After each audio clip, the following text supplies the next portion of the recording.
Welcome to this new session. ഈ സെഷനിൽ നമ്മൾ ഡിസ്കസ് ചെയ്യാൻ പോകുന്ന മൊഡ്യൂൾ 1 ബേസിക് ലബോറട്ടറി ടെക്നിക്സിൻ്റെ സെക്ഷനാണ്. സോ ഇതിൽ നമുക്ക് കുറേ ടോപ്പിക്സ് ഉണ്ട്. അതിൽ ഇന്നത്തെ സെക്ഷനിൽ നമ്മൾ ഡിസ്കസ് ചെയ്യാൻ പോകുന്നത് ബേസിക്കലി നമ്മൾ ഹസാർഡ്സ് എന്തൊക്കെയാണ്, പിന്നെ നമ്മൾ ലബോറട്ടറിയിൽ യൂസ് ചെയ്യുന്ന സിമ്പിൾസ് എന്തൊക്കെയാണ്, എന്തെങ്കിലും പ്രിക്കോഷണറി ആയിട്ട്, അതായത് എന്തെങ്കിലും അപകടങ്ങൾ സംഭവിക്കാതിരിക്കാനായിട്ട് നമ്മൾ യൂസ് ചെയ്യുന്ന സൈൻസ്, സിമ്പിൾസ്, പിന്നെ നമ്മൾ എങ്ങനെയാണ് ലബോറട്ടറിയിൽ യൂസ് ചെയ്യുന്ന എക്യുപ്മെന്റ്സ് ക്ലീൻ ചെയ്ത് വെക്കുന്നത്. അപ്പോൾ ബേസിക്കലി കുറച്ച് കാര്യങ്ങളാണ് നമ്മൾ ഈ ഒരു സെഷനിൽ ഡിസ്കസ് ചെയ്യാൻ പോകുന്നത് ആസ് പാർട്ട് ഓഫ് മൊഡ്യൂൾ 1.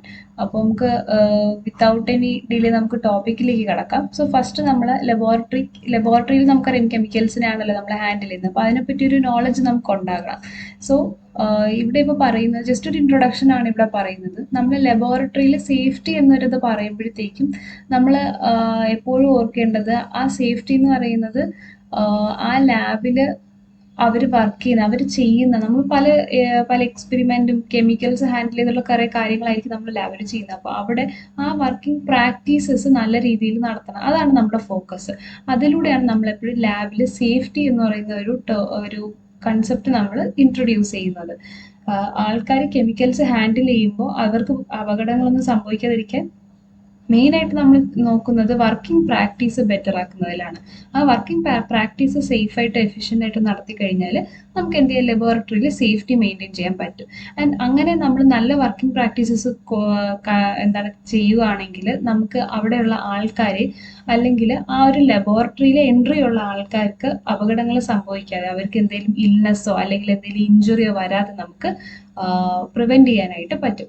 പിന്നെ ആ ഒരു ഈ പേഴ്സണൽ എന്ന് ഉദ്ദേശിക്കുന്നത് അവിടെ വരാൻ പറ്റുന്ന ആൾക്കാരാണ്. ആ ലബോറട്ടറിയിലേക്ക് കടക്കാൻ അധികാരമുള്ള ആൾക്കാർക്ക് അവിടെ കുറച്ച് സേഫ്റ്റി മെഷേഴ്സ് ആയിട്ട് കുറച്ച് റൂൾസ് നമുക്ക് പറയാവുന്നതാണ്. അപ്പൊ അത് എല്ലാവരും ഒരുപോലെ പാലിക്കേണ്ടതാണ്. And observe safety program all the time. എപ്പോഴും അവർ ശ്രദ്ധാപൂർവ്വം അതൊക്കെ ക്യാരി ഔട്ട് ചെയ്യേണ്ടതാണ്. അങ്ങനത്തെ ഒരു അറ്റ്മോസ്ഫിയർ ആണ് നമ്മളെപ്പോഴും ലബോറട്ടറിയിൽ മെയിൻറ്റെയിൻ ചെയ്യേണ്ടത്. അവിടെ ആര് വന്നാലും നമ്മൾ അവിടുത്തെ റൂൾസ് ഫോളോ ചെയ്തിരിക്കണം, സേഫ്റ്റി മെഷേഴ്സ് ഫോളോ ചെയ്തിരിക്കണം. പിന്നെ ഒക്യുപേഷണൽ ഇഞ്ചുറി ആൻഡ് ഇൽനെസ് എന്ന് പറയുന്നത് അതായത് അപകടങ്ങൾ മെയിനായിട്ടും ലാബിലെ ലബോറട്ടറിയിൽ ഉണ്ടാകുന്ന പ്രശ്നങ്ങൾ, ഒക്യുപേഷണൽ ആയിട്ടുള്ള അവിടെ വർക്ക് ചെയ്യുന്ന കാരണം ഉണ്ടാകുന്ന ഇഞ്ചുറീസ് അല്ലെങ്കിൽ എന്തെങ്കിലും അപകടങ്ങളൊക്കെ മെയിനായിട്ടും വരുന്നത് നമ്മൾ ഫോളോ ചെയ്യുന്ന ബാഡ് പ്രാക്ടീസസ്, അല്ലെങ്കിൽ എക്സ്പീരിയൻസ് ഇല്ലാത്തത് കൊണ്ടോ, അല്ലെങ്കിൽ നമ്മൾ അറിവില്ലായ്മ കൊണ്ടോ, അല്ലെങ്കിൽ നമ്മുടെ ശ്രദ്ധക്കുറവ് കൊണ്ടോ, അങ്ങനെയൊക്കെയാണ് പലപ്പോഴും വരുന്നത്. അപ്പോൾ സേഫ് ലബോറട്ടറി പ്രാക്ടീസ്, നമ്മൾ എപ്പോഴും ലബോറട്ടറിയിൽ നല്ല രീതിയിൽ കാര്യങ്ങൾ ഹാൻഡിൽ ചെയ്യണം. അപ്പോൾ അതിന് വേണ്ടിയിട്ട് അത് മെയിനായിട്ടാണ്, അതായത് നമ്മുടെ വർക്ക് പ്രാക്ടീസ്, നമ്മൾ ലബോറട്ടറിയിൽ വർക്ക് ചെയ്യുമ്പോൾ ആ വർക്ക് പ്രാക്ടീസ് എന്തിനൊക്കെയാണ് സേഫായിട്ട് നമ്മൾ ചെയ്യണമെങ്കിൽ അത് എന്തിനെയൊക്കെ ഡിപ്പെൻഡ് ചെയ്യുന്നു. ഒന്നാമത്തെ കാര്യം എന്ന് പറയുന്നത് നമുക്ക് ലബോറട്ടറിയിൽ യൂസ് ചെയ്യുന്ന കുറേ സിമ്പിൾസും അടയാളങ്ങളുണ്ട്, സൈനും സിമ്പിൾസും ഉണ്ട്. അതിനെപ്പറ്റി നല്ലൊരു അറിവ് നമുക്കുണ്ടാകണം. രണ്ടാമത്തത്, നമുക്കൊരു ലബോറട്ടറിയിൽ സംഭവിക്കാൻ സാധ്യതയുള്ള അപകടങ്ങളെ കുറിച്ച് നല്ലൊരു ധാരണ ഉണ്ടാവണം. അത് ഏതൊക്കെ സാഹചര്യങ്ങളിൽ ഉണ്ടാകാം, അങ്ങനെയല്ലേ. ഇപ്പൊ ഒരു ഹസാർഡ് ഏത് സാഹചര്യത്തിൽ ഉണ്ടാവും എന്ന് അറിഞ്ഞു കഴിഞ്ഞാൽ നമുക്ക് ആ സാഹചര്യം പ്രിവെന്റ് ചെയ്യാൻ പറ്റും. അത് സംഭവിക്കാതിരിക്കാൻ നമുക്ക് എഫേർട്ട് എടുക്കാൻ പറ്റില്ല. അപ്പൊ നമ്മളെപ്പോൾ നമുക്ക് പഠിക്കേണ്ടതെന്ന് വെച്ചാൽ ഒരു ലബോറട്ടറിയിൽ സംഭവിക്കാൻ പറ്റുന്ന ഹസാർഡ്സിന്റെ എങ്ങനെയൊക്കെ വരാം, ഏതൊക്കെ സാഹചര്യങ്ങളിൽ വരാം എന്നുള്ളത് മനസ്സിലാക്കുകയും അത് കണ്ടു കഴിഞ്ഞാൽ അത് ഐഡന്റിഫൈ ചെയ്യാനുള്ള ഒരു എക്സ്പീരിയൻസുമാണ്. പിന്നെയുള്ളത് നമ്മൾ ബയോമെഡിക്കൽ ആയിട്ടുള്ള വേസ്റ്റിനെ പ്രോപ്പറായിട്ട് മാനേജ് ചെയ്യുക. പിന്നെ ലാസ്റ്റ് വരുന്ന ഫസ്റ്റ് എയ്ഡ് പ്രാക്ടീസസ്. എത്രയൊക്കെ പറഞ്ഞാലും ചിലപ്പോൾ നമ്മൾ എന്ത് ചെയ്യാം, ചില മിസ്റ്റേക്സ് കാരണം നമുക്ക് എന്തെങ്കിലും ചെറിയ ഇഞ്ചുറീസ് ഒക്കെ പറ്റിയെന്ന് വരാം. അങ്ങനെയാണെങ്കിൽ നമ്മൾ അവിടെ ചെയ്യാൻ പറ്റുന്ന ഫസ്റ്റ് എയ്ഡിനെ കുറിച്ച് നമ്മൾ അറിഞ്ഞിരിക്കുന്നത്. അപ്പോൾ ബേസിക്കലി ഈ മൊഡ്യൂൾ ആക്ച്വലി കവർ ചെയ്യുന്നത് ഇത്രയും കാര്യങ്ങൾ തന്നെയാണ്. ഇതിനേക്കാൾ കുറച്ചുകൂടെ ടോപ്പിക്സ് ഉണ്ട്. അപ്പോൾ നമ്മൾ ഇതിൽ ചെയ്യുന്നത് ഈ ഒരു lab safety and lab management, അതാണ് ഈ ഒരു മൊഡ്യൂളിൽ നമ്മൾ കൂടുതലായിട്ടും ഡിസ്കസ് ചെയ്യാനായിട്ട് പോകുന്നത്. അപ്പോൾ നമ്മുടെ ലബോറട്ടറിയിൽ നമുക്ക് ഇഞ്ചുറി ഒന്നും പറ്റാതെ സേഫ് ആയിട്ട് ചെയ്യാൻ പറ്റുന്നത് ഇത്രയും കാര്യങ്ങൾ നമ്മൾ നന്നായിട്ട് അറിഞ്ഞിരിക്കണം. ഓക്കെ, സോ ഇതൊക്കെ നമ്മൾ ഓരോ സെക്ഷനിലായിട്ട് നമ്മൾ ഡിസ്കസ് ചെയ്യുന്നുണ്ടാവും. ഇതിൽ ഫസ്റ്റ് നമ്മൾ പഠിക്കാൻ പോകുന്നത് ലബോറട്ടറിയിൽ യൂസ് ചെയ്യുന്ന അടയാളങ്ങൾ, സൈൻസ് ആൻഡ് സിമ്പിൾസിനെ കുറിച്ചാണ് നമ്മൾ ഡിസ്കസ് ചെയ്യുന്നത്. സോ ലബോറട്ടറിയിൽ ആക്സിഡന്റുകൾ കുറയ്ക്കാനായിട്ട് നമ്മൾ വളരെ മാൻഡേറ്ററി ആയിട്ട് ലബോറട്ടറിയിൽ കുറച്ച് സിമ്പിൾസ് യൂസ് ചെയ്യുന്നുണ്ട്. പക്ഷെ നമുക്ക് അത് എന്തൊക്കെയാണെന്ന് അറിഞ്ഞിരിക്കണം, അതിനെപ്പറ്റി നല്ലൊരു ഉണ്ടായിരിക്കണം എന്നുള്ളത് ഭയങ്കര ഇമ്പോർട്ടൻ്റ് ആണ്. നമ്മൾ ജസ്റ്റ് ഈ ലാബിൽ ഈ ഒരു സിമ്പിൾസ് വെച്ചിട്ട് മാത്രം കാര്യമില്ല, നമുക്കത് ഇന്റർപ്രറ്റ് ചെയ്യാനും കൂടെ ഉള്ളൊരു അറിവുണ്ടാവണം, അല്ലേ. അപ്പോൾ മെയിനായിട്ട് they are used to indicate possible Hazard during A procedure. നമ്മൾ എപ്പോഴും ശ്രദ്ധാലുക്കളായിട്ടിരിക്കാൻ വേണ്ടിയിട്ടാണ് അങ്ങനെ ഈ സിമ്പിൾസ് യൂസ് ചെയ്യുന്നത്. സോ ദാറ്റ് നമ്മളൊരു പ്രൊസീജിയർ ലബോറട്ടറിയിൽ ചെയ്യുന്ന സമയത്ത് ഇങ്ങനെ ഒരു അപകടം അല്ലെങ്കിൽ ഇങ്ങനെ ഒരു ഹസാർഡ് അവിടെ സംഭവിക്കാൻ ചാൻസ് ഉണ്ട് എന്നുള്ളത് നമുക്കൊരു മുൻകൂട്ടി ഒരു വാർണിംഗ് പോലെ തരാൻ വേണ്ടിയിട്ട് നമ്മൾ അതിന് അതിന് ശ്രദ്ധാലുക്കളാക്കാൻ വേണ്ടിയിട്ടാണ് ആ ഒരു സിമ്പിൾ വെക്കുന്നത്. അപ്പോൾ നമ്മൾ ഈ സിമ്പിൾസ് എന്തൊക്കെയാണെന്ന് അറിയുന്നത്. മെയിൻ ആയിട്ട് സിമ്പിൾസ് 3 ടൈപ്പ് ഉണ്ട് കേട്ടോ. ഹസാർഡ് വാർണിംഗ് സിമ്പിൾസ് ഉണ്ട്, സേഫ്റ്റി അല്ലെങ്കിൽ മാൻഡേറ്ററി സിമ്പിൾസ് എന്ന് ഇതിനെ പറയും, പിന്നെ മൂന്നാമത്തെ പ്രൊഹിബിറ്ററി സിമ്പിൾസ്. ഇങ്ങനെ 3 ടൈപ്പായിട്ടാണ് ഈ സിമ്പിൾസിനെ തരംതിരിച്ചിരിക്കുന്നത്. അത് ബേസിക് ആയിട്ട് അത് എങ്ങനെയാണ് വരച്ചിരിക്കുന്നത് അല്ലെങ്കിൽ അത് എങ്ങനെയാണ് റെപ്രസെന്റ് ചെയ്തിരിക്കുന്നത് എന്നുള്ളത് വെച്ചിട്ടാണ് മെയിനായിട്ട് നമ്മൾ എന്ത് ചെയ്യുന്നത്.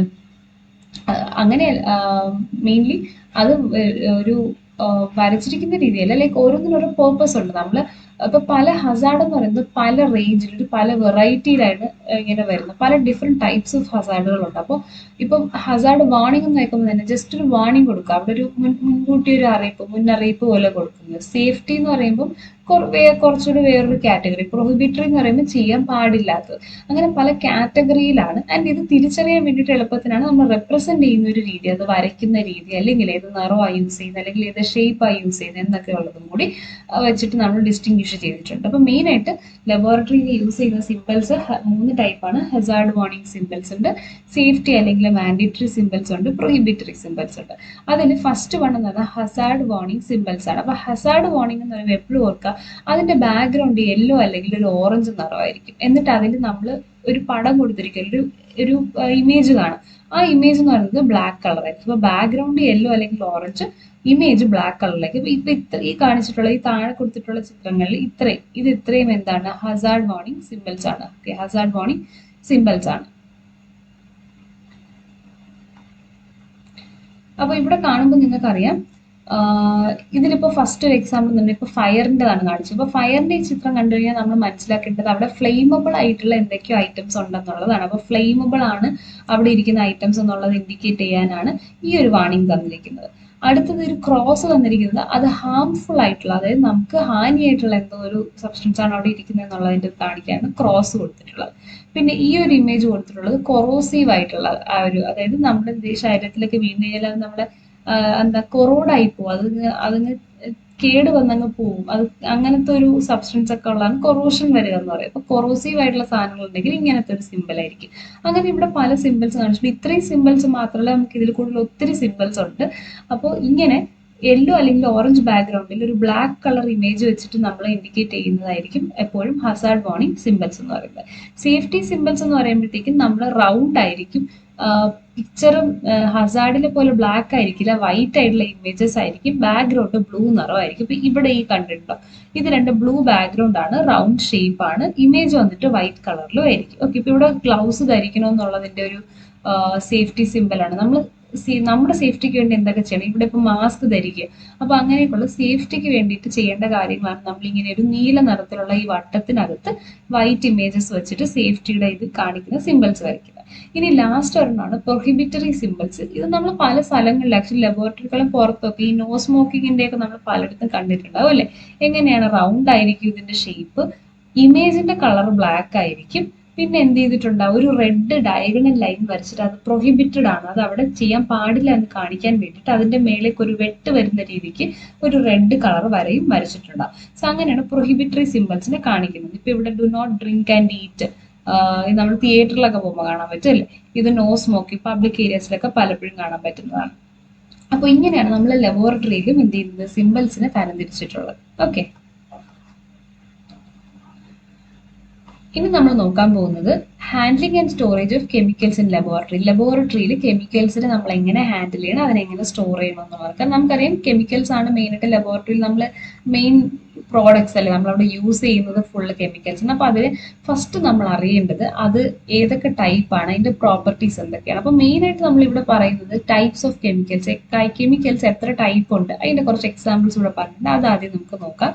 അപ്പൊ ഇവിടെ 7 ടൈപ്പ് കെമിക്കൽസ് ആണ് വന്നത്. ഫ്ലെയിമബിൾ കെമിക്കൽസ് ആണ് ആദ്യത്തെ. ഫ്ലെയിമബിൾ എന്ന് പെട്ടെന്ന് കത്തിപ്പിടിക്കാൻ ചാൻസ് ഉള്ള കെമിക്കൽസ് ആണ് ഫ്ലെയിമബിൾ എന്ന് പറയുന്നത്. അതിന് example acetone, ether, xylene, alcohol ഒക്കെ എന്താണ് ഫ്ലെയിമബിൾ കെമിക്കൽസിന് എക്സാമ്പിൾ ആണ്. പിന്നെയുള്ള ഒരു തരം എന്ന് പറയുന്നത് കൊറോസീവ് ആയിട്ടുള്ള, അതായത് കൊറോസീവ് എന്ന് പറയുമ്പോഴത്തേക്കും ആ കെമിക്കൽ എന്തെങ്കിലും ഒരു വസ്തുവിൽ വീണ് കഴിഞ്ഞാൽ അത് ഉടനെ ഉടനെ തന്നെ കേടുവന്നു പോകാൻ ചാൻസ് ഉണ്ട്. അപ്പോൾ അതിനെയാണ് നമ്മൾ കൊറോഷൻ, അതിങ്ങനെ ചീത്തായി പോകും, ഉടനെ തന്നെ ആ ഭാഗമൊക്കെ നശിച്ചു പോകും.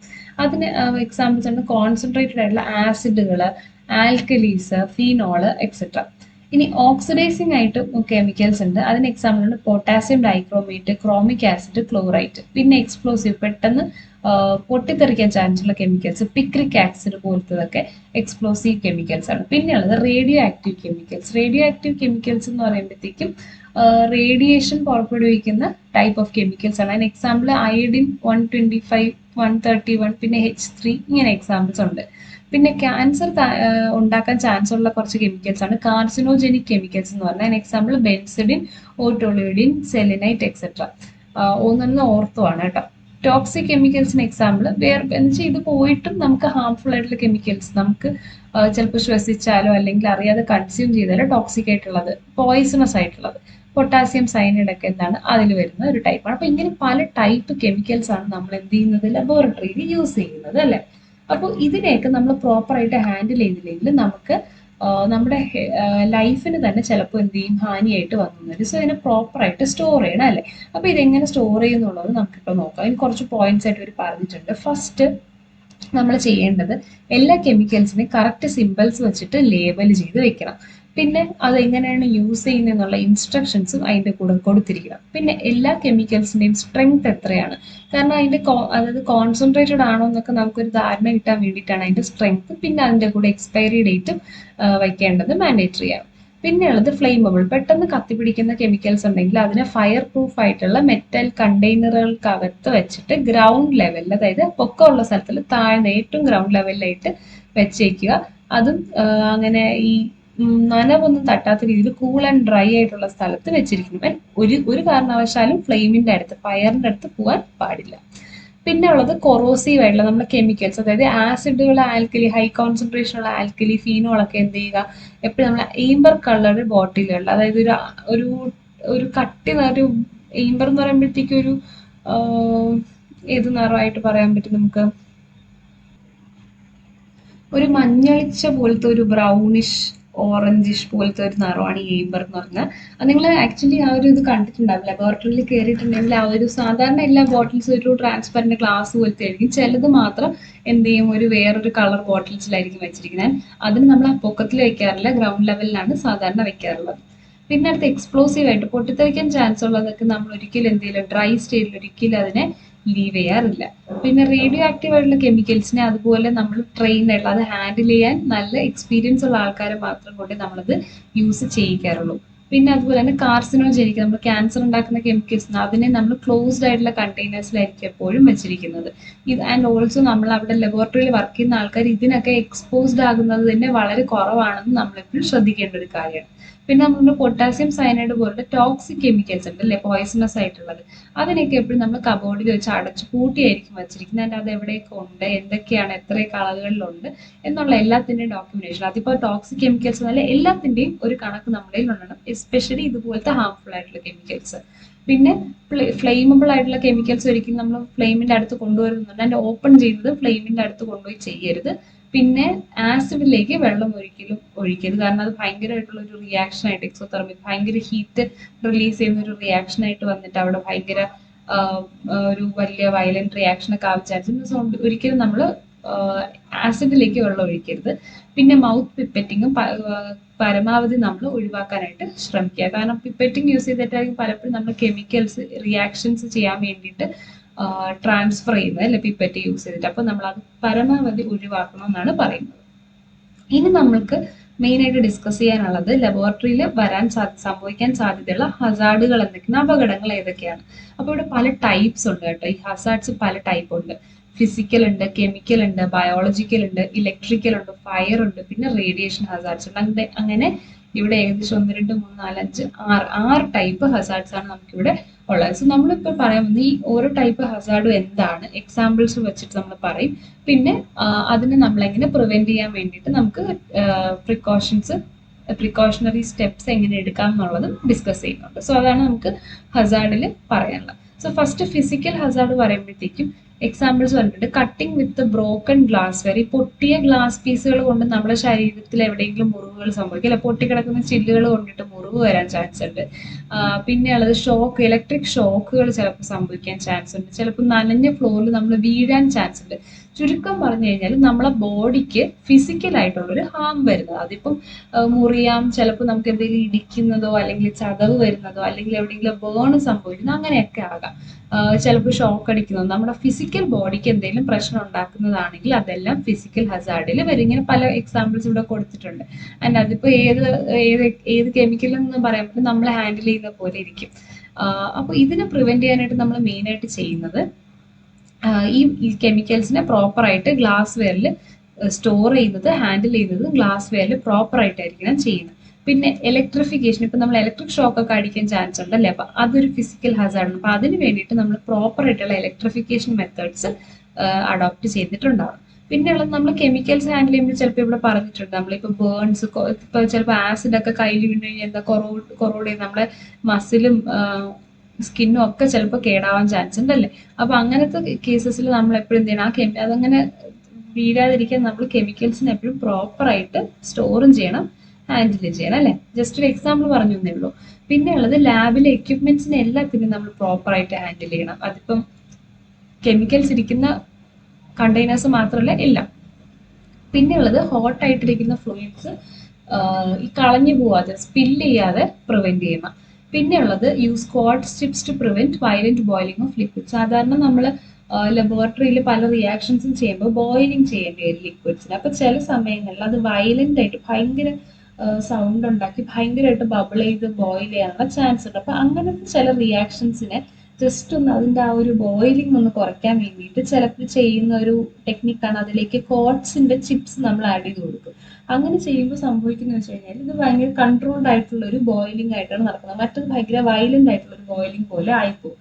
അപ്പൊ അത് പ്രിവെന്റ് ചെയ്യാനായിട്ട് സഹായിക്കും. അപ്പൊ അങ്ങനത്തെ ചില റിയാക്ഷൻസ്, നമുക്ക് അപകടം വരാൻ ചാൻസ് ഉണ്ടെന്ന് തോന്നുന്ന റിയാക്ഷൻസിൽ ചിലപ്പോഴൊക്കെ നമ്മൾ സേഫ് ആണെന്ന് ഉറപ്പ് വരുത്തിയിട്ട് നമ്മൾ ഈ ക്വാർട്സ് ചിപ്സ് ആഡ് ചെയ്ത് കൊടുക്കും.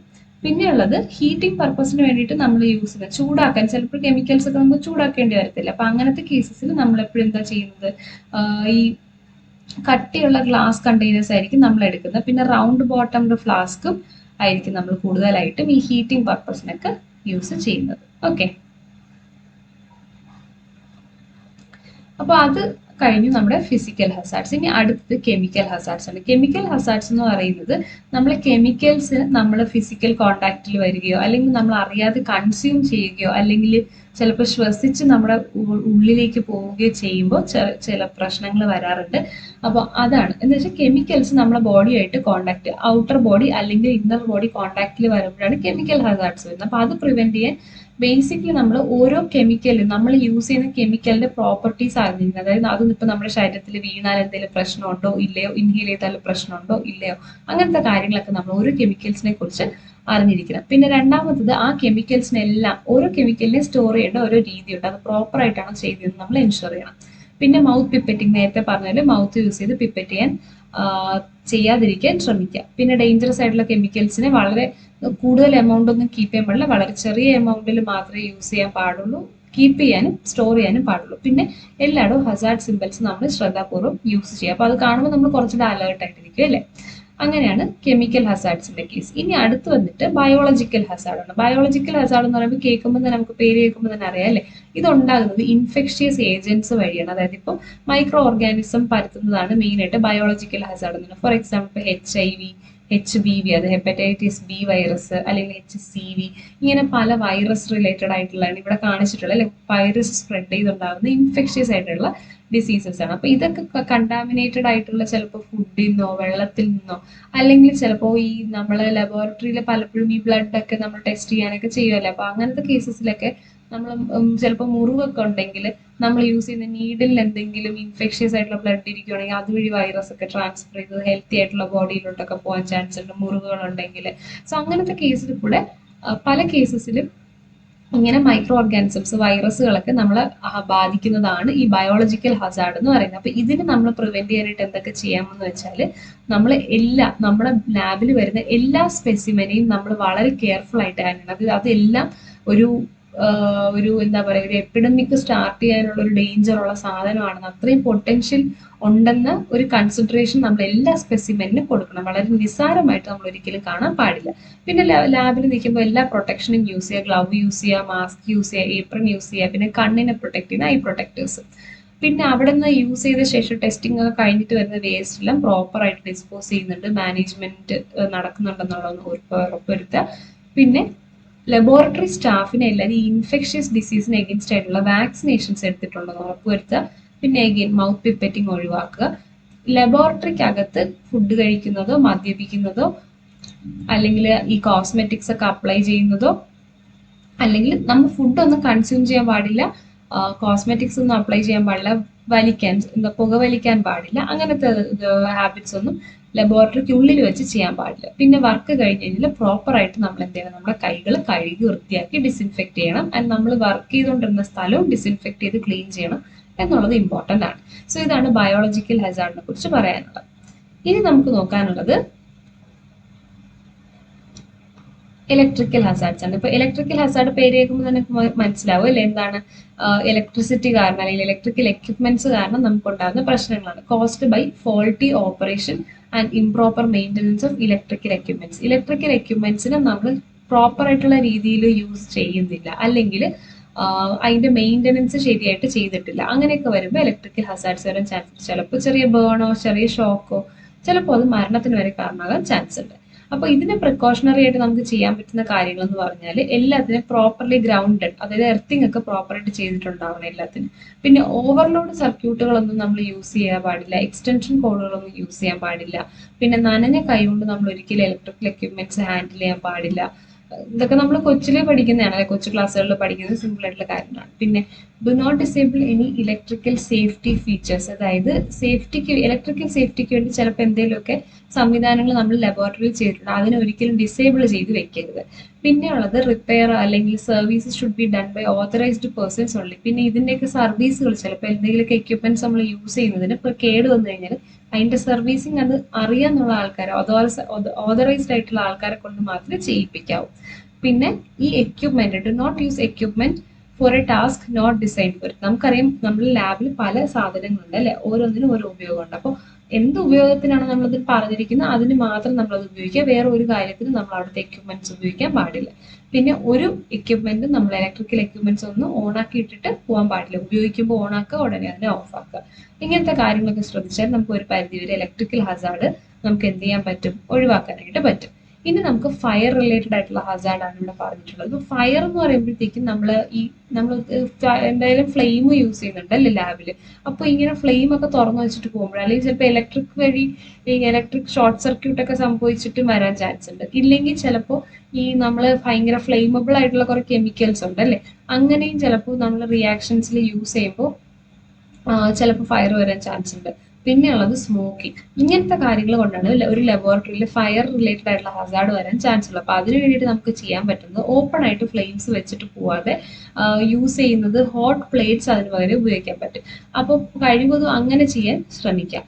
പിന്നെയുള്ളത് ഈ പെട്ടെന്ന് കത്തിപ്പിടിക്കുന്ന ചാൻസ് ഉള്ള അല്ലെങ്കിൽ പൊട്ടിത്തെറിക്കാൻ ചാൻസ് ഉള്ള കെമിക്കൽസ് ഉണ്ടെങ്കിൽ അതിനെ പ്രോപ്പറായിട്ട് സ്റ്റോർ ചെയ്യുക. പിന്നെയുള്ളത് ലബോറട്ടറിയിൽ ഒരു ഫയർ എക്സ്റ്റിങ്വിഷർ കീപ്പ് ചെയ്യുക, അത് വളരെ ഇമ്പോർട്ടൻ്റ് ആണ്. ആൻഡ് എല്ലാവരും അവിടെ നിൽക്കുന്ന എല്ലാ ലാബിലെ ആൾക്കാരും ഈ ഫയർ എക്സ്റ്റിങ്വിഷറിന്റെ ലൊക്കേഷൻ അറിഞ്ഞിരിക്കുന്നത് അതെങ്ങനെ ഉപയോഗിക്കാമെന്ന് അവർക്ക് അറിവുണ്ടാവണം. പിന്നെ ഇൻ കേസ് അവിടെ അഥവാ ഫയർ വരുവാണെങ്കിൽ തന്നെ ഫയർ എക്സിറ്റ് റൂട്ട് വഴി എസ്കേപ്പ് ചെയ്യുക എന്നുള്ളതാണ് നമുക്ക് ഏറ്റവും ഫസ്റ്റ് ചെയ്യാൻ പറ്റുന്ന ഒരു കാര്യം. ഇനി നമ്മൾ ഈ ഫയർ എക്സ്റ്റിങ്വിഷറിന്റെ കാര്യം പോലെ അപ്പൊ ഫയർ എക്സ്റ്റിങ്വിഷർ എന്താണെന്ന് ചോദിച്ചു കഴിഞ്ഞാൽ നമുക്ക് സാധാരണ അറിയാം, നമ്മൾ ഫയർ വന്നു കഴിഞ്ഞാൽ പെട്ടെന്ന് കെടുത്താൻ വേണ്ടിയിട്ട് യൂസ് ചെയ്യുന്ന ഒരു ഡിവൈസ് ആണ് ഈ ഫയർ എക്സ്റ്റിങ്വിഷർ അല്ലേ. അപ്പൊ ചെറിയ ചെറിയ ഫയർ ഒക്കെ നമുക്ക് കൺട്രോൾ ചെയ്യും, എമർജൻസി സിറ്റുവേഷനുകളിൽ നമുക്ക് ചെയ്യാനായിട്ട് പറ്റും. ഇത് ചെറിയൊരു നമുക്ക് കയ്യിലെടുത്ത് പൊക്കാൻ പറ്റുന്ന രീതിയിലുള്ള ഒരു സിലിണ്ടർ ആണ് അല്ലേ. ആ സിലിണ്ടറിനകത്ത് കുറച്ച് നമ്മൾ കെമിക്കൽസ് വെച്ചിട്ടുണ്ട്, അത് നമ്മൾ സ്പ്രേ ചെയ്യുമ്പോഴത്തേക്കും അത് ഈ തീയെ കെടുത്തുന്ന രീതിയിലുള്ളതാണ്. അപ്പോൾ അങ്ങനെ നമുക്ക് യൂസ് ചെയ്ത് ഫയറിനെ എക്സ്റ്റിങ്വിഷ് ചെയ്യാൻ പറ്റും. സാധാരണയായിട്ട് നമ്മൾ യൂസ് ചെയ്ത് വരുന്ന ഒരു type of fire extinguisher ABC type fires. ABC എന്ന് പറഞ്ഞിട്ട് പല കാറ്റഗറി ഫയേഴ്സ് ഉണ്ട്. ആ ഫയറിനെ എക്സ്റ്റിങ്വിഷ് ചെയ്യാൻ പറ്റുന്ന ABC ടൈപ്പ് ഓഫ് ഫയേഴ്സിനെ എക്സ്റ്റിങ്ക്വിഷ് ചെയ്യാൻ പറ്റുന്ന ഫയർ എക്സ്റ്റിങ്ക്വിഷേഴ്സ് ഉണ്ട്. അതാണ് സാധാരണ നമ്മൾ ലാബിലൊക്കെ വെക്കുന്നത്. ഈ ABC ഉദ്ദേശിക്കുന്നത് വെച്ചാൽ എ എന്ന് പറയുമ്പോഴത്തേക്കും പേപ്പർ അല്ലെങ്കിൽ വുഡ്, ക്ലോത്ത്, പ്ലാസ്റ്റിക് ഇതുപോലത്തതൊക്കെ കത്തിപ്പിടിക്കുമ്പോൾ ഉണ്ടാകുന്ന ഫയറാണ് എ കാറ്റഗറി. ബി കാറ്റഗറി എന്ന് പറയുമ്പോൾ petrol, oil, paint, spirit, chemical ഇങ്ങനത്തതൊക്കെ ഉള്ള കാരണം ഉണ്ടാകുന്ന ഫയർസ് ആണ് ബി. ഇനി സി ടൈപ്പ് എന്ന് പറയുന്നത് കുക്കിംഗ് അല്ലെങ്കിൽ വെൽഡിംഗ്, ഗ്യാസ്, ഇലക്ട്രിക്കൽ ഫയർ ഇതിനൊക്കെയാണ് നമ്മൾ സി കാറ്റഗറി പറയുന്നത്. അപ്പൊ ഇത് റിലേറ്റഡ് ആയിട്ടുള്ള ABC ടൈപ്പ് ഫയർ എക്സ്റ്റിങ്ക്വിഷ് ചെയ്യാൻ പറ്റുന്ന ഫയർ എക്സ്റ്റിങ്ക്വിഷേഴ്സ് എന്ന് പറഞ്ഞിട്ടൊരു കാറ്റഗറി ഉണ്ട്. അതിനായിരിക്കും നമ്മൾ ലബോറട്ടറിയിലും സാധാരണയായിട്ട് യൂസ് ചെയ്ത് കണ്ടുവരിക. ഇനി നമുക്ക് ലാസ്റ്റ് നോക്കാനുള്ളത് ലാസ്റ്റ് ടൈപ്പ് എന്ന് പറയുന്നത് റേഡിയേഷൻ ഹസാർഡ് ആണ്. റേഡിയേഷൻ എന്ന് പറയുമ്പോഴത്തേക്കും നമ്മൾ റേഡിയോ ആക്റ്റീവ് ആയിട്ടുള്ള കെമിക്കലുകളെ നേരെ ലബോറട്ടറിയിൽ യൂസ് ചെയ്യാതെ വരുമ്പോൾ സംഭവിക്കുന്നതാണ് റേഡിയേഷൻ ഹസാർഡ് എന്ന് പറയുന്നത്. And various analytical procedures like RIA, radio immunoassay, demand use of radio active substances in laboratory. അപ്പോൾ പല നമുക്കങ്ങനെ ഒഴിവാക്കാൻ പറ്റുന്ന ഒരു കാര്യമില്ല റേഡിയോ ആക്റ്റീവ് ആയിട്ടുള്ള കെമിക്കൽസ്. കാരണം ഇപ്പോൾ പറഞ്ഞ പോലത്തെ ഈ ഒരു പ്രൊസീജിയർ പോലെ തന്നെ പല പ്രൊസീജിയേഴ്സ് ഉണ്ട്, അവിടെ നമുക്ക് റേഡിയോ ആക്റ്റീവ് ആയിട്ടുള്ള കെമിക്കൽസ് യൂസ് ചെയ്തേ പറ്റുള്ളൂ എന്ന കേസാണ്. അപ്പോൾ അങ്ങനെ വരുമ്പോൾ നമുക്കത് ഉപയോഗിച്ചേ പറ്റുള്ളൂ. അപ്പോൾ നമ്മൾ അതിനെ അങ്ങനത്തെ ഉപയോഗിക്കുന്ന സമയത്ത് പ്രോപ്പറായിട്ട് ഹാൻഡിൽ ചെയ്തില്ലെങ്കിൽ നമുക്ക് റേഡിയേഷൻ ഹസാർഡ് വരാൻ ചാൻസ് ഉണ്ട്. അപ്പോൾ അതിന് വേണ്ടിയിട്ട് നമുക്ക് എന്തൊക്കെ പ്രിക്കോഷൻ എടുക്കാമെന്ന് ചോദിച്ചു കഴിഞ്ഞാൽ അതിന് ലെഡ് ഷീൽഡഡ് കണ്ടെയ്നർ, അതായത് ഈ കെമിക്കൽസിനെ സ്റ്റോർ ചെയ്യുന്നത് നമ്മളിപ്പോൾ ലെഡ് കൊണ്ട് പൊതിഞ്ഞിട്ടുള്ള കണ്ടെയ്നറിലായിരിക്കും നമ്മളിതിനെ കീപ്പ് ചെയ്യുന്നത്. ആൻഡ് ഇതിനെ പ്രോപ്പറായിട്ട് ലേബൽ ചെയ്ത് മാറ്റി വെച്ചിരിക്കണം. പിന്നെ ഇത് യൂസ് ചെയ്യാൻ ട്രെയിൻഡ് ആയിട്ടുള്ള സ്റ്റാഫിനെ കൊണ്ട് മാത്രമേ യൂസ് ചെയ്യിപ്പിക്കാവൂ. പിന്നെ ഹസാർഡ് സിമ്പിൾസും അതിൽ യൂസ് ചെയ്യണം. പിന്നെ ഉള്ളത് ഇത് ഹാൻഡിൽ ചെയ്യുന്ന സ്റ്റാഫ് എപ്പോഴും സേഫ്റ്റിക്ക് വേണ്ടിയിട്ടുള്ള എക്യുപ്മെന്റ്സ് ധരിച്ചിട്ടുണ്ടാകും. സ്പെക്ടക്കിൾസ്, കണ്ണട, ഗ്ലൗസ്, പിന്നെ പേഴ്സണൽ ഡോസിമീറ്റേഴ്സ് ഒക്കെ. ഡോസിമീറ്റർ എന്ന് പറയുമ്പോഴത്തേക്കും നമ്മുടെ ഒരു റേഡിയേഷന്റെ ലെവൽ അറിയാൻ വേണ്ടിയിട്ടുള്ളൊരു ഡിവൈസ് ആണ്. നമ്മൾ ശരീരത്തിൽ ഘടിപ്പിച്ചിട്ട് പോയാൽ റേഡിയേഷൻ കൂടുന്നുണ്ടോ ഇല്ലെന്നൊക്കെ നമുക്ക് അറിയാൻ പറ്റും.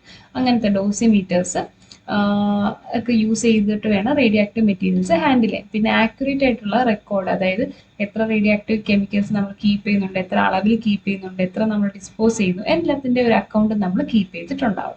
അപ്പോൾ ഇത്രയൊക്കെ ചെയ്ത് കഴിഞ്ഞാൽ തന്നെ നമുക്ക് റേഡിയേഷൻ ഹസാർഡ്സ് ഒക്കെ ഒരു പരിധി വരെ നമുക്ക് എന്ത് ചെയ്യാൻ പറ്റും, കുറയ്ക്കാനായിട്ട് പറ്റും. ഇനി നമുക്ക് നോക്കാനുള്ളത് ലബോറട്ടറിയിൽ യൂസ് ചെയ്യുന്ന ഗ്ലാസ് വെയറിനെ നമുക്ക് എങ്ങനെ ക്ലീൻ ആക്കി വെക്കാം എന്നുള്ളതാണ്. അപ്പോൾ ഇതിൽ കുറച്ച് പോയിന്റ്സ് പറഞ്ഞിട്ടുണ്ട്. എങ്ങനെയാണ് നമുക്ക് പഴയതും പുതിയതും ആയിട്ടുള്ള പല ടൈപ്പ് ഗ്ലാസ് വെയറിനെ നമുക്ക് കീപ്പ് ചെയ്യാൻ പറ്റുന്നത് ക്ലീൻ ആയിട്ട്. അപ്പോൾ നമ്മൾ ഒരു നല്ല ലബോറട്ടറി എന്ന് പറയുമ്പോൾ നമ്മൾ അവിടെ യൂസ് ചെയ്യുന്ന ഗ്ലാസ് വെയറും എല്ലാം നല്ല ക്ലീൻ ആയിട്ടായിരിക്കണം വെച്ചിരിക്കുന്നത്. കാരണം നമ്മൾ ക്ലീൻ ആയിട്ട് വെച്ചിട്ടില്ല എന്നുണ്ടെങ്കിൽ നമ്മുടെ റിസൾട്ട് ചിലപ്പോൾ നമ്മൾ എന്തെങ്കിലുമൊക്കെ ടെസ്റ്റ് ചെയ്യുന്ന സമയത്ത് ഇറോണിയസ് ആയിട്ടുള്ള റിസൾട്ട്, ഇറോണിയസ് എന്ന് പറയുമ്പോൾ തെറ്റായിട്ടുള്ള ഒരു റിസൾട്ട് കിട്ടാൻ ചാൻസ് ഉണ്ട്. കാരണം അത് ക്ലീൻ അല്ലാത്ത ആ ഗ്ലാസ് വെയറിൽ എന്തെങ്കിലും ഡേർട്ട് ഒക്കെ ഇരുന്ന് കഴിഞ്ഞാൽ ചിലപ്പോൾ നമ്മുടെ ടെസ്റ്റ് ഒക്കെ തെറ്റിപ്പോകാൻ ചാൻസ് ഉണ്ട്. സോ ക്ലീൻ ആക്കി വെക്കുക അത്രയും അത്യാവശ്യമാണ്. നമ്മൾ എപ്പോഴും യൂസ് ചെയ്ത ഗ്ലാസ് വെയർസിനെ എങ്ങനെയും ഉടനെ തന്നെ യൂസ് ചെയ്ത ശേഷം ഉടനെ തന്നെ നമ്മൾ വെള്ളം വെച്ചിട്ട് ആദ്യം ഒന്ന് വാഷ് ചെയ്യും. എന്നിട്ട് മൈൽഡ് ആയിട്ടുള്ളൊരു ഡിറ്റർജൻറ്റ് സൊല്യൂഷൻ നമ്മൾ അതിനെ സോക്ക് ചെയ്ത് വെച്ചിട്ട് കുറച്ച് നേരം വെച്ച ശേഷം റണ്ണിങ് വാട്ടറിൽ വീണ്ടും വാഷ് ചെയ്യും. എന്നിട്ട് നമ്മൾ ഡിസ്റ്റിൽഡ് വാട്ടറിൽ ഒന്നും കൂടെ റിൻസ് ചെയ്തിട്ടാണ് നമ്മൾ എന്തെങ്കിലും ഉണങ്ങാൻ വെക്കുന്നത്. അപ്പോൾ എത്ര സ്റ്റെപ്പ് നമ്മൾ വെച്ചിട്ടാണ് ഉപയോഗിക്കുന്ന ഗ്ലാസ് വെയറിന് ക്ലീൻ ചെയ്യുന്ന പ്രോസസ്സാണ് പറയുന്നത്. ഇനി ഇതിന് നമ്മൾ ഉടനെ ക്ലീൻ ചെയ്തില്ലാണെന്നുണ്ടെങ്കിൽ ഈ ചിലപ്പോഴൊക്കെ ഈ ഗ്ലാസ് വെയറിലൊക്കെ ഒട്ടിപ്പിടിച്ചിരിക്കാൻ ചാൻസ് ഉണ്ട്, റെസിഡ്യൂസ് ഒക്കെ വന്നിട്ട് ഒട്ടിപ്പിടിച്ചിരിക്കാൻ ചാൻസ് ഉണ്ട്. അപ്പോൾ നമ്മൾ യൂസ് ചെയ്ത് ഉടനെ തന്നെ കഴുകി കഴിഞ്ഞാൽ നമുക്കത് ഒരു പരിധി വരെ എന്ത് ചെയ്യാൻ പറ്റും, അത് ക്ലീൻ ആക്കി വെക്കാനായിട്ട് പറ്റും. പിന്നെ such glass wear should be soaked in water or special cleaning solution. ഇപ്പം ചിലപ്പോൾ നമ്മൾ കഴുകിയാൽ തന്നെ കുറച്ച് ലേറ്റ് ആയി പോയി കഴിയണം, അപ്പോൾ ഇങ്ങനെ റെസിഡ്യൂ ഒക്കെ വന്നു വരും. അപ്പോൾ അങ്ങനത്തെ കേസിൽ നമ്മൾ വെള്ളത്തിൽ ഡിറ്റർജൻറ്റോ മൈൽഡ് ഡിറ്റർജൻറ്റോ അല്ലെങ്കിൽ ക്ലീനിങ് സൊല്യൂഷൻ ഉണ്ട് അതിൽ വെച്ചിട്ട് നമ്മൾ കുറച്ച് നേരം സോക്ക് ചെയ്ത് വെച്ചിട്ട് ക്ലീൻ ചെയ്യുമ്പോൾ പിന്നീട് അത് ക്ലീൻ ആവും.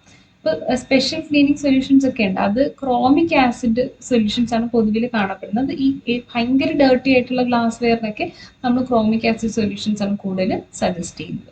ഇത് യൂസ് ചെയ്ത ഗ്ലാസിന്റെ കേസിൽ. ഇനി പുതിയതായിട്ട് വന്ന ഗ്ലാസ്സിനാണെങ്കിൽ നമ്മൾ ക്ലീനിങ് ചെയ്യേണ്ടി വരും. കാരണം ഈ പുതിയ ഗ്ലാസ് വെയർസിന്റെ സ്ലൈറ്റ്ലി ആൽക്കലൈൻ ഇൻ റിയാക്ഷൻ, അതായത് നമ്മൾ കെമിക്കൽസ് ഒക്കെ ആഡ് ചെയ്ത് കഴിയുമ്പോൾ അതിനൊരു ആൽക്കലൈൻ റിയാക്ടിവിറ്റി ഉള്ളതായിട്ട് കാണുന്നുണ്ട്. അപ്പോൾ പുതിയതായിട്ട് കൊണ്ടുവരുന്ന ഗ്ലാസ് വെയറിന് നമ്മൾ കുറച്ച് മണിക്കൂർ എന്താണ് ആസിഡ് വാട്ടർ, അതായത് 1% സൊല്യൂഷൻ ഓഫ് ഹൈഡ്രോക്ലോറിക് അല്ലെങ്കിൽ നൈട്രിക് ആസിഡ് നമ്മൾ കുറച്ച് മണിക്കൂർ സോക്ക് ചെയ്ത് വെച്ചിട്ട് വേണം നമ്മൾ പിന്നീട് യൂസ് ചെയ്യാനായിട്ടെന്നാണ് പറയുന്നത്. ക്ലീൻ ചെയ്തിട്ട് പിന്നെ വേണം യൂസ് ചെയ്യാൻ. ഓക്കെ, അത് പുതിയതിന്റെ കേസിൽ.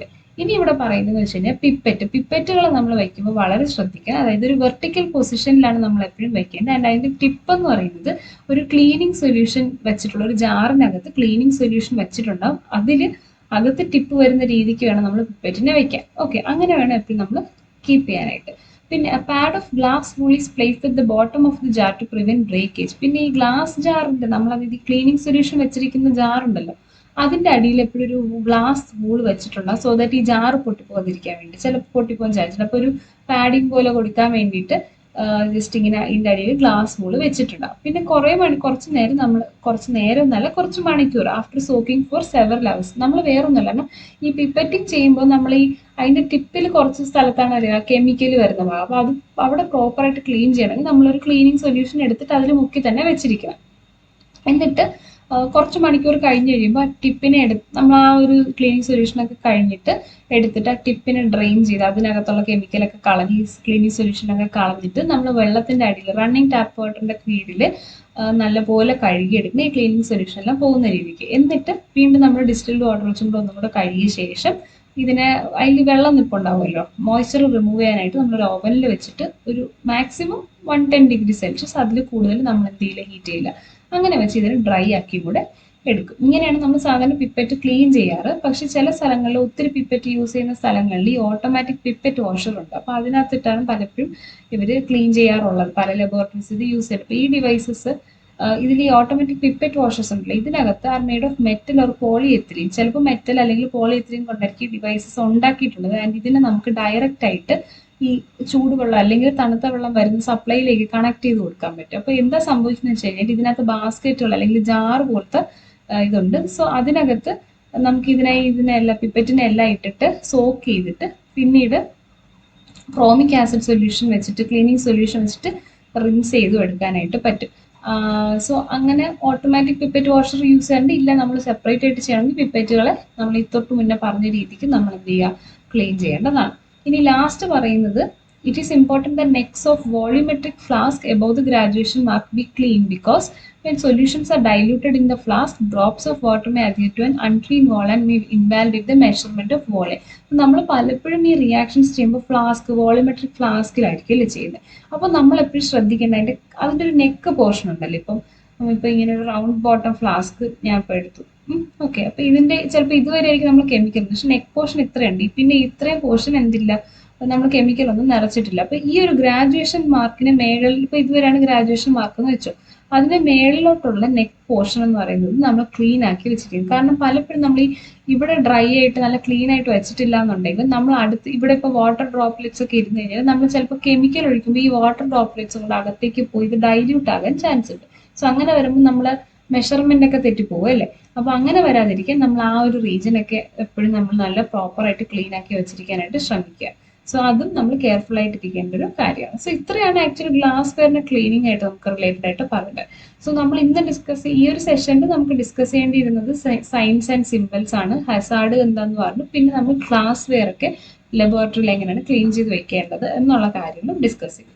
ഇനി നമുക്ക് ബയോമെഡിക്കൽ വേസ്റ്റ് മാനേജ്മെന്റും പിന്നെ ലബോറട്ടറി മാനേജ്മെന്റും അങ്ങനെ കുറച്ച് റിലേറ്റഡ് ആയിട്ട് ടോപ്പിക്സ് അപ്പോൾ അടുത്ത സെഷൻസിൽ നമുക്ക് ആ ടോപ്പിക്സ് കവർ ചെയ്യുന്നുണ്ട്. So till then study well. Thank you.